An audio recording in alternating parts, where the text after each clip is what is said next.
गांव के किनारे बसे एक छोटे से झोपड़ी में रामू नाम का एक गरीब किसान रहता था। उसका जीवन कठिनाइयों से भरा था। जमीन बहुत कम थी और बारिश का कोई भरोसा नहीं था।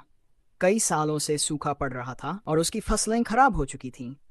कर्ज का बोझ बढ़ता जा रहा था और अब तो घर में अनाज भी खत्म हो चुका था।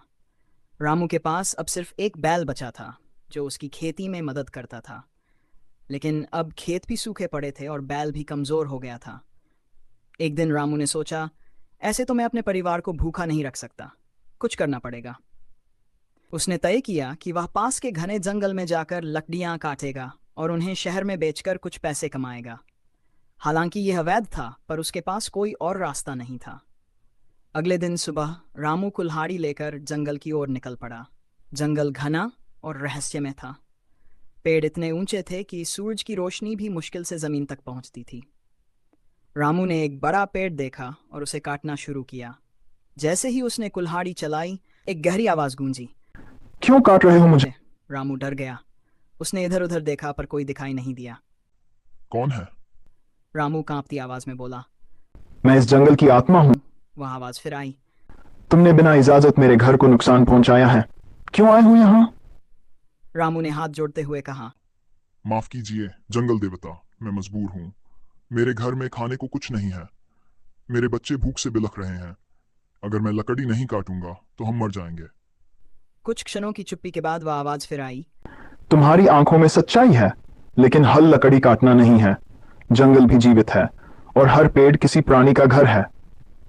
अगर तुम सच में मेहनती हो तो मैं तुम्हें एक रास्ता दिखाता हूँ। रामू आश्चर्य में था। कैसा रास्ता? उसने पूछा। जंगल देवता ने कहा, जंगल में एक सूखा तालाब है जहां कभी पानी की भरमार थी। अगर तुम उसकी सफाई कर सको तो मैं बादलों से बात करूंगा। बारिश होगी और तुम्हारे खेतों में हरियाली लौटेगी। लेकिन यह आसान काम नहीं है। क्या तुम तैयार हो? रामू ने बिना झिझके हाँ कर दी। अगले दिन से वह सुबह सुबह जंगल जाता और उस सूखे तालाब की सफाई करने लगता। मिट्टी, कूड़े कचरे और झाड़ियों को हटाते हटाते उसके हाथ छिल गए, पैर फट गए। लेकिन उसने हार नहीं मानी। गांव वाले पहले उसका मजाक उड़ाते थे, रामू पागल हो गया है, सूखे तालाब की सफाई कर रहा है, जैसे वहां पानी आ जाएगा। पर रामू परवाह किए बिना अपना काम करता रहा। एक हफ्ता, 2 हफ्ते, फिर एक महीना बीत गया। उसने पूरा तालाब साफ कर दिया और उसकी पक्की मेड़ भी बना दी। एक दिन जब वह काम खत्म करके बैठा तो उसने ऊपर देखा। आकाश में काले बादल उमड़ रहे थे। थोड़ी ही देर में तो शुरू हो गई। यह कोई आम बारिश नहीं थी। जैसे वर्षों से सूखा पड़ा जमीन अपनी अपनी प्यास बुझा रही हो। गांव की जमीनों में हरियाली लौट आई।